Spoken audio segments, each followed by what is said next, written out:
Hello, magandang gabi sa inyong lahat.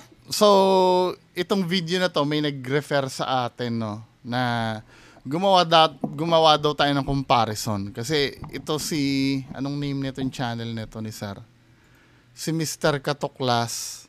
Hindi, actually naririnig ko na tong Katuklas na to before. Nung nagsama kaming dalawa ni Sir Ed, parang sa kanya ko narinig to si Mr. Katuklas. Kaya lang ito si Mr. Katuklas ay nasa Europe. Pero kung titingnan niyo yung mga videos niya, magaganda. Parang halos ka-level nung kila Zarkaro. Nila Agassi Cheng. Ganun yung videos niya.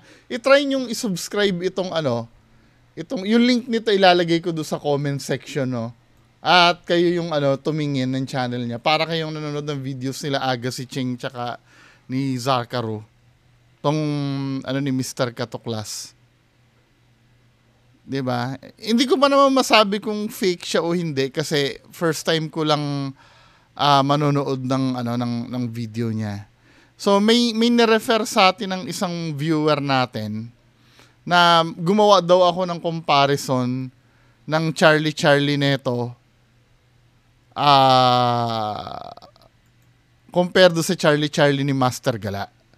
Nung narinig ko yung magcha-Charlie to si Mr. Katuklas nung una, parang nawalan ako ng gana. Kasi alam naman natin na fake ritual yung yung Charlie. I don't know kung mapapakitaan nyo ako ng proof na yun ay totoong ritual, no? Pero fake ritual kasi yung Charlie. Pero nung napanood ko to, naintindihan ko yung ginawa niya. So, panoorin natin to mga men, doon sa may part na Charlie. Gusto ko kayo manood. Maganda itong video na to. Gusto ko kayo yung manood mismo nung netong video niya. Yung link ng channel niya ilalagay ko sa description. Sa comment section para i-subscribe nyo at panoorin nyo yung mga videos niya magaganda. So, play na natin to, no? Doon sa may bandang ritual. Ang laki, oh. Oh, tayo yung balahibo ko. Parang cobra. So, I believe may kasama siya dito. May kasama. Doon sa may kisame. Oo, cobra. Ano yun? Gusto ni Olivia yan. Cobra hunting. Gusto ko sana pasukin itong taas, kaso walang dadaanan. Malalim lang tayo dito. Ngayon, gagawin ko na lang, papakita ko sa inyo yung itsura ng taas.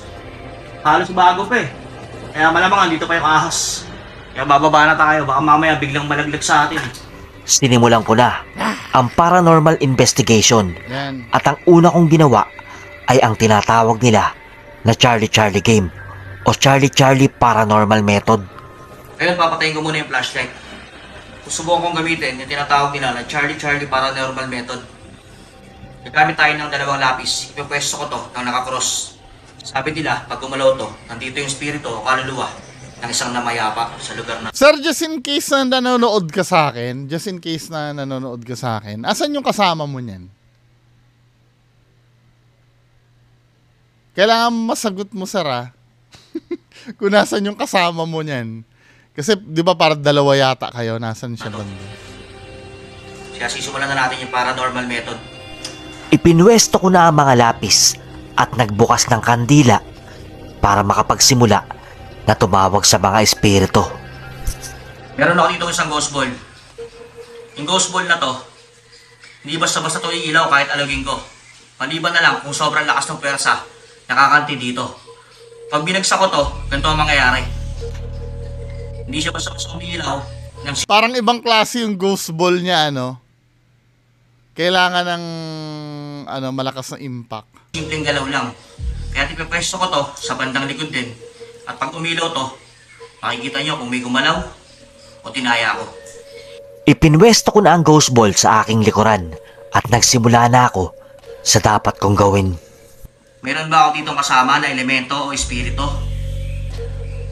May nabasa akong comment dito. Sabing ganun, baka kaya daw hindi napagalaw yung lapis. Kasi spoiler ko tuloy. Kasi daw Tagalog ka magsalita. Pero ano no, napanood ko doon sa video ni Zarkaro. Totoo daw ba na may belief na kapag ka deads ka na, yung language na maiintindihan mo ay universal na?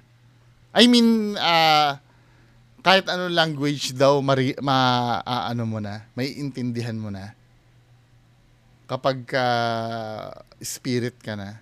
May ganun kasi eh. Kaya valid pa rin na Tagalogin mo yung ano. Pero mas maganda sana kung nag-ano ka ng local language nila dyan, ano. 'Di ba? Kasi may nabasa akong comment na gano'n eh. Napaisip din ako, nga, no? 'Di ba? Wala naman nagtatagalog dyan tapos sinasamon mo ng Tagalog. Kung mayroon akong kasama, maaari mong pagalawin yung lapis na nasa harapan ko. O kaya ay pailawin yung bola na nasa likod ko. Nandyan din yung EMF detector. Pwede kang lumapit para makita ko kung mag-trigger to. Papaluin mo siya ng pula para mapatunayan natin na talagang may kasama ako dito. So, ito yung unang comparison na gagawin ko, no? Dito kasi, ngayon, ang ano kasi niyan, ang trick kasi ng Charlie, hihipan yan eh. Yung gaganunin mo. Ngayon, maganda kasi ang anggulo ni Mr. Katuklas dito. Masusure natin na walang daya. Kasi malayo yung camera niya. Makikita mo yung space dito sa harap. Yung ganyang kalayo, kahit siguro mamutik na yung labi mo sa kakahihip dyan, hindi aabot yung hangin dyan. At kung talagang hihipanin mo yan ng makikita mo na agad doon sa kandila na magwawala. Kahit sobrang layong, gaganunin mo yan. Pero hindi kakayanin yan, layo na yan eh. Unless kung makikita mo dito na may tao na hihihip talaga or straw. 'Di ba? Pero masyado malayo. Kaya maganda itong kumpara dito, Tinan mo yung setup ni Master Gala dito. Yung nag-setup siya ng Charlie niya. Yung anggulo ng camera niya dito, hindi na makita yung banda dito sa ilalim eh. Tsaka dito, kung mapapanood nyo yung Charlie ni Master Gala dito, pinapaayos niya yung cameraman niya na kahit na dapat hindi mo ipaayos yung cameraman mo dyan eh. Di ba wala namang kinalaman yung anggulo ng camera dyan? Kaya ito, yung anggulo ng camera dito, as long as natandaan nyo, pag ang Charlie, hindi nakikita yung banda dito sa harap. Nasa 80% bogus yan. Katulad nito, Tapos hindi mo nakikita yung banda dito. Kasi dito dapat manggagaling yung hihihip niyan eh. Banda dito sa baba. Katulad nito ni Mr. Katuklas, malayo siya. So, masusure mo, maliban na lang kung magaling humihip yung yung naghihihip, no?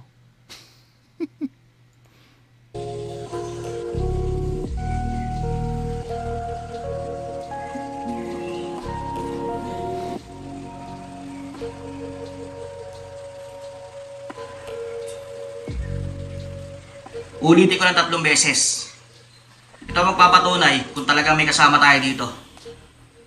Sa 3 beses na gagamitin ko to, kailangan gumalaw ka.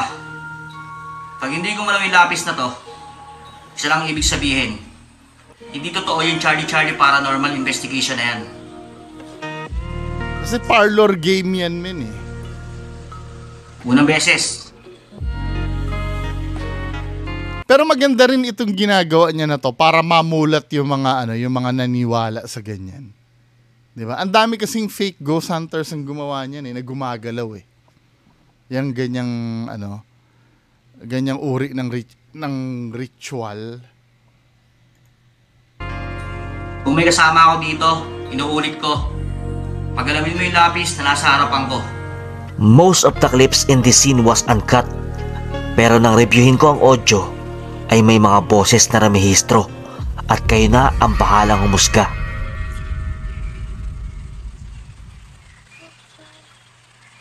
Oo nga, no?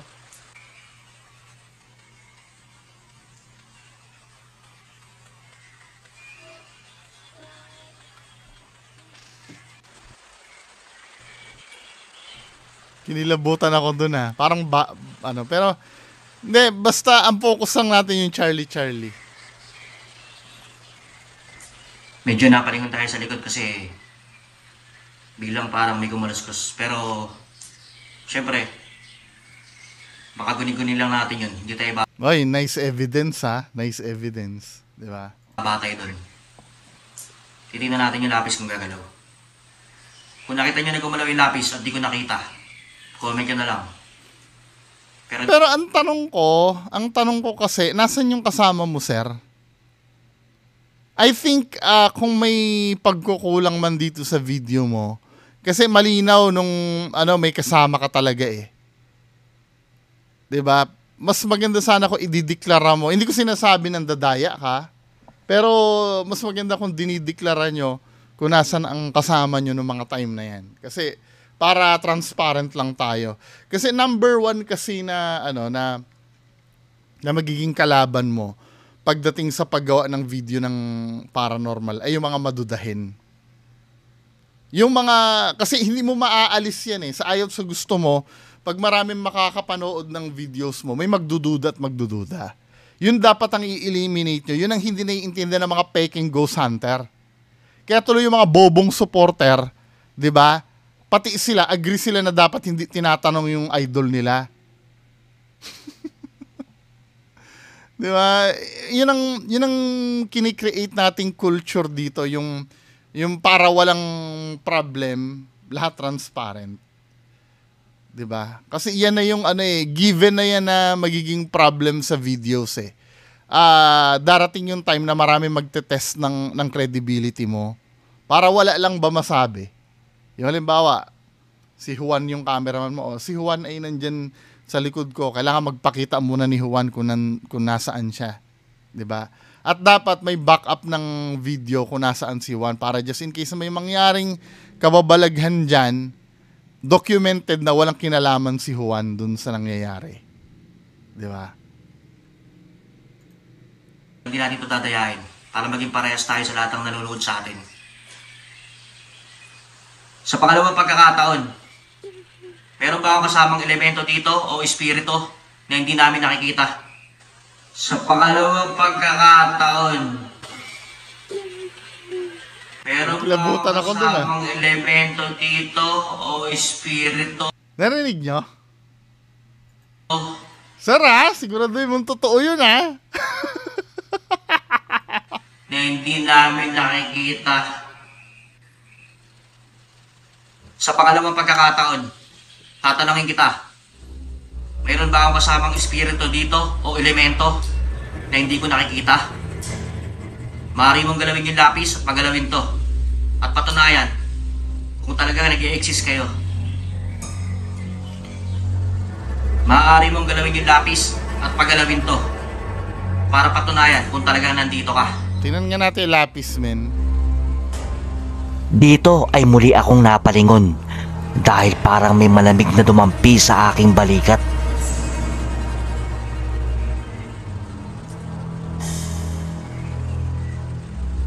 Marami na ako naging experience na pagpunta sa mga ganitong lugar. Pero para maging parehas ako, yung lugar na to sobrang nakakilabot talaga. Kaya lang, hindi ko naman pwedeng sabihin na meron tayong kasama dito hanggat hindi gumagalaw tong lapis na nasa harapan ko. Kaya sa pangatlong pagkakataon at sa uling pagkakataon, kasi yung feelings kasi na halimbawa, bagamat hindi ko naman sinasabing fake na may naramdaman siya doon sa paligid. Yung feelings kasi maraming factor kasi ang pwede magdulot nun Lalo na pag takot na takot ka. Basta kasi parang may ine-expect ka na nun Halimbawa pag naramdaman mo sa isang lugar na takot ka, parang feeling mo may mga nakatayo na sa paligid mo, 'di ba? Naranasan ko yan sa Clark morgue. Para kasing nag-i-expect ka na nun na may mangyayari kasi talaga yung anticipation mo tumataas din kasi. Kaya tuloy nagiging bias yung pakiramdam mo. I'm not saying na uulitin ko ha, hindi ko ini-invalidate yung sinasabi niya na may naramdaman siya. Pag may fear ka na kasi, ano na yan eh, parang given na yan na may i-expect ka talaga. Kaya yan na yung feeling na parang may nakatingin sa'yo, may nakamasid sa'yo sa dako paroon, di ba? Kung may kasama ako ditong espiritu o elemento na naninirahan dito sa lugar na to, pagalawin mo yung lapis. Charlie, nandito ka ba?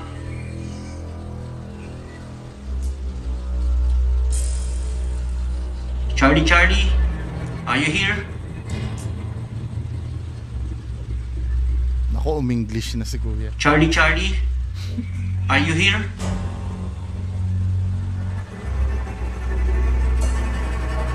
Charlie, are you here? Mayroon ba akong kasama dito na hindi ko nakikita? Kung mayroon, kalabitin mo ako sa likod. Magparamdam ka sa akin.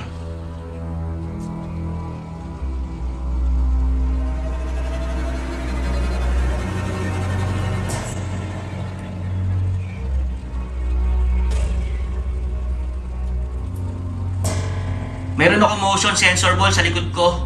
Pailawin mo to kung nandito ka. Nandito rin yung EMF detector ko. Pwede kang lumapit at pag-triggerin mo ng pula. 3 beses na tinawag. Pero hindi ko nakitang gumalaw yung lapis. Kaya bibigyan kita ng huling pagkakataon. Kung mayroon akong kasamang elemento dito, espiritu o kaluluwang... Ito, constructive criticism, no? Constructive criticism. Pagka ganyan na intense na for me, dapat wala ng background sound effect. Wala ng background music dapat. 'Di ba? Gusto ka naming samahan na na dun makiramdam sa kapaligiran eh. Kasi nagkakaroon ng miss opportunity, malay mo, may maliit na kalabog pala na maririnig kami sa paligid or may boses kaming maririnig sa paligid na hindi na nagiging klaro kasi may background music ka. 'Di ba? Yun lang naman. So far, maganda naman itong ginagawa mo. Katulad niyan, gusto rin namin makiramdam kasi eh. Ikaw, hindi ko Kaya lang may naririnig kaming background music kasi eh. nakita. Maaari mo pagalawin yung lapis na nasa harapan ko. Kasi supposed to be, O kaya patayin yung kandila. dapat dito, sabay-sabay tayo nakikiramdam. Kasi may chances na malay mo, nung time na nandyan ka, hindi mo napansin kasi nagsasalita ka dyan, kaming mga nanonood sa'yo, mapansin, sayang. 'Di ba? Sayang. Na nasa harapan ko.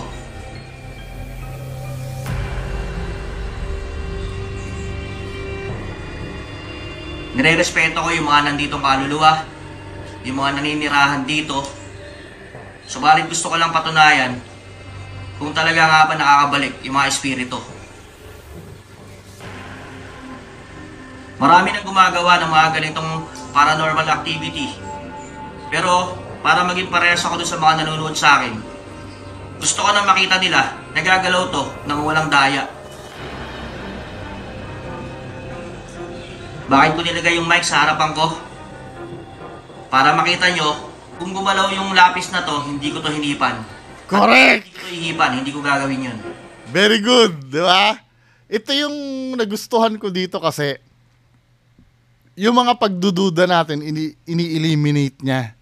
Yung pwede maging cause. Katulad nun, di ba? Ang unang magti-trigger dapat dyan, yung hihipan yan eh. Kasi yun naman talaga nagpapagalaw sa Charlie eh. Katulad nitong kay Master Gala, di ba? Kung mapapansin nyo dito sa video ni Master Gala, hanggang sa gumalaw yung lapis na yan, ang daming cuts niyan. At pag gumagalaw yan, men, halatang hinihipan kasi yung kandila niya, yung direction, ay sorry, hindi nyo pala nakikita. Yung direction kasi ng kandila niya pumupunta doon. So meaning may force ng hangin talaga na pinipilit paggalawin yung yung kandila ni Master Gala. Ang bagal lang ng ng pag-load nung play eh. Pero maoobserbahan nyo yan. Pag pinanood nyo itong video na to, ang daming nito, ang daming butas na itong kay Master Gala. Katulad niya, no? Yung pinagalaw niya yung lapis, nakikita mo yung yung movement ng kandila nagwawala. 'Di ba? So ibig sabihin biglang tumahimik yung nung natapos yung event nung pagpapagalaw, tumahimik na rin yung kandila eh. Tingnan niyo ha. Nung time na gumagalaw yung gumalaw yung lapis, no? Di umano ni Master Gala. 'Di ba? Yung kandila niya gumaganon eh. Ayun gumaganyan yung kandila. Halata mong may humihihip eh. Kasi alam nyo, ang purpose kasi ng ng kandila na wind detector yan. Wala namang kinalaman sa ritual tong kandila na to eh. Wind detector yan. Then, ang pagpapagalaw ng lapis dyan, straw dapat para yung hangin concentrated na tatama lang sa lapis at hindi maapektuhan yung kandila. Yun ang na-miss ni Master Gala dito. 'Di ba? Kaya nung gumagalaw yung lapis, alam mong hinihipan kasi nga makulit yung yung apoy. Ayun 'di ba? Napansin mo tong apoy na to, ang kulit nung apoy. Tapos nung hindi na gumagalaw, biglang steady na sila yung apoy steady na. Kasi wala nang current ng ng breeze ng hangin eh. Yan na naman, meron na naman magbe-bend na naman yung apoy. 'Di ba? Ina-attempt na naman pagalawin. Tapos aayusin ni Master Gala, tatahimik na naman yung kandila. 'Di ba? Yun kasi ang purpose ng ng kandila, wind detector sa parlor game na 'yan. Na malayong-malayo dito sa Charlie ni Mr. Katuklas. Kasi dito wala kang makikitang tao dito eh. Kaya nga hangga't ang miss opportunity lang dito kay Mr. Katuklas, dapat dineklara niya kung nasan yung kasama niya. 'Di ba? Kasi malay mo, mapagalaw mo 'yan. 'Di ba? Tapos hindi namin nakikita kahit pa sabihin natin na ito okay na tong malayo na to pero hindi pa rin natin masabi eh. Malay mo malakas lang talaga humihip yung kasama mo. Kaya importante kasi nadideklara mo kung nasan yung kasama mo or maaari nga sana yung kasama mo para walang pagdudu since naka-tripod naman tong camera mo. Kahit dito lang siya sa gilid na nakaupo. 'Di ba? Basta malaman lang namin kung nasaan siya. Bibigyan pa kita ng 2 minuto. Pag hindi ko malaw tong lapis na to, ay babaliin ko na. At magpapaalam na ako sa'yo. Charlie, are you here?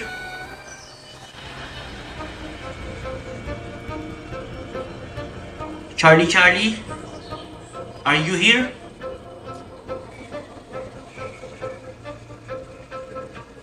Charlie, are you here?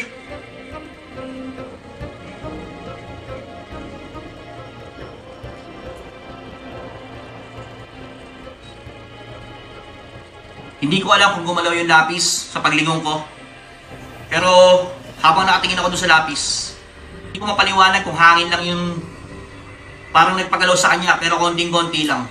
Dahil hindi kasi, nangyayari kasi yon na pwedeng hangin. Kasi nga yung position ng lapis may unstable.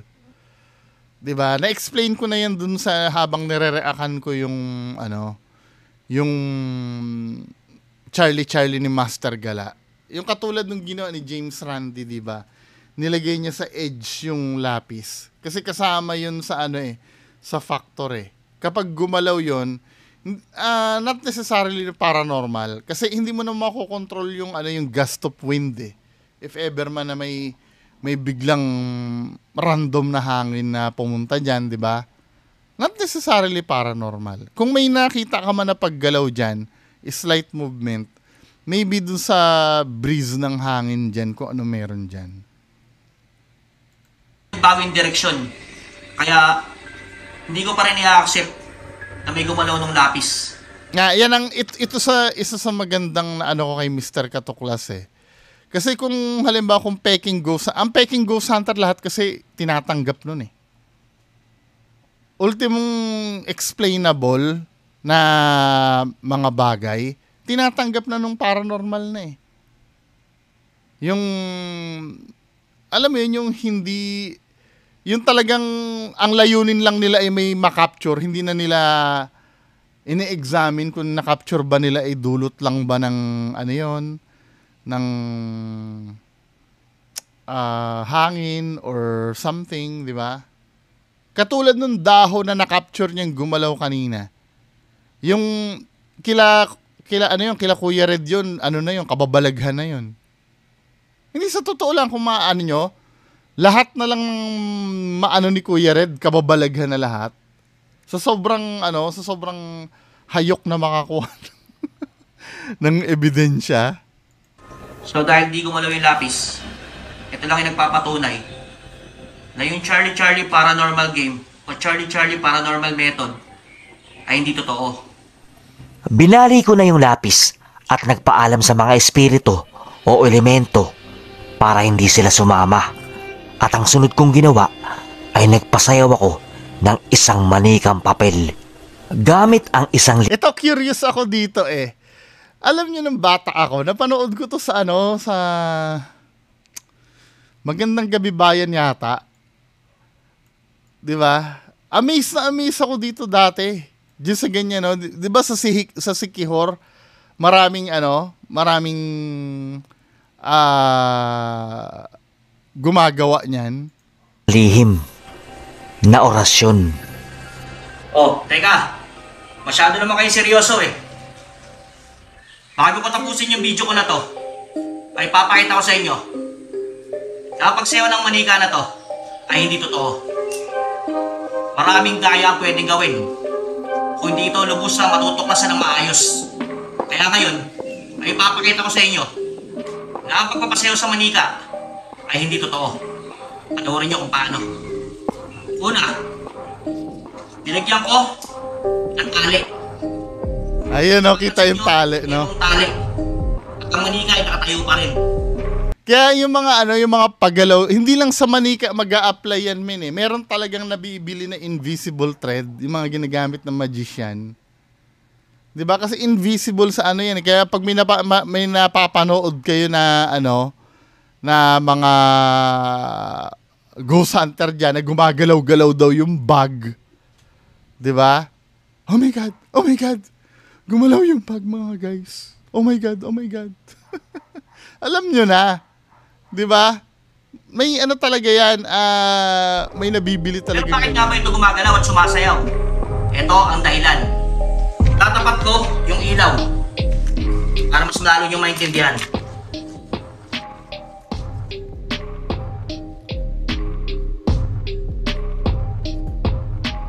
Yung ting-ting, yun yung inaano niya. Ang galing ito video niya, Ano ako isang paper dolls. At least natuto tayo. Baka maraming magalit sa'yo dito, men eh. Kasi parang, yan sa Sikihor ba? Tama ako, pakikorek ako ha. Parang, nila yan sa Sikihor eh. Parang secret nila sa Sikihor yan eh. Di ba? May mga nagpapasayaw ng doon, ng manika. Di ba? At ang paper dolls na to, ay naigagalaw ang mga paa at naigagalaw ang mga kamay. Kung mapapansin nyo, ang aking paghahawak ay ganito.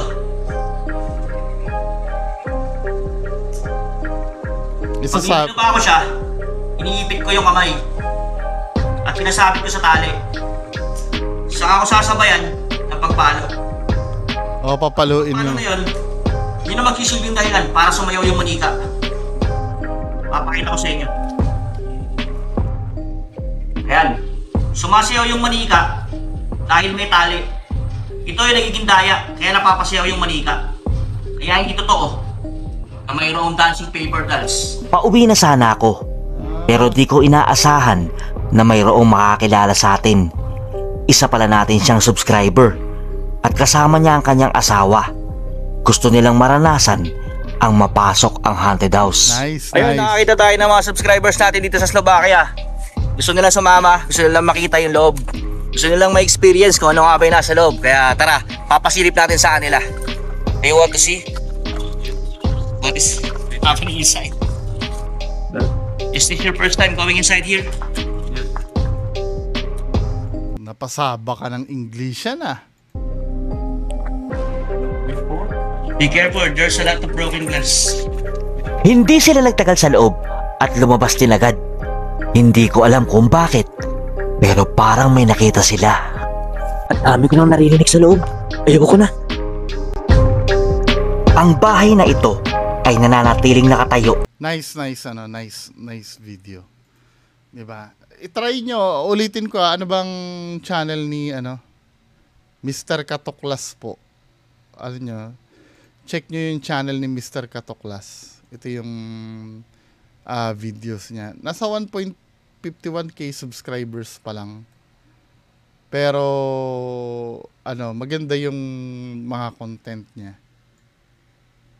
Ano kaya siya doon Sir, ano ka ba doon sa sa Europe? Ito, minsan nasa Poland pa siya Ano mga lugar na pinuntahan niya?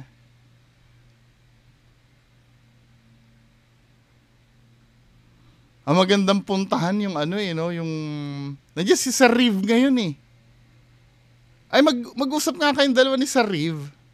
Diyan sa nasa Europe si Sir Riv ngayon Ang maganda yung puntahan nyo yung pinangyarihan ng Holocaust. 'Di ba? Ang dami namatay doon. Anyway, mga kababayan ko, yan lang po muna ang natin, ang mapapag-usapan nating gabi. Maraming salamat. Bye-bye. Bungo TV, tagapagtanggol ng katwiran sa ilalim ng ambon sa dilim na kaharian. Isang saludong sanggalang sa'yo'y alay sa pagtatanggol na katotohanan. Patuloy na itinatano lang pagod, walang palya.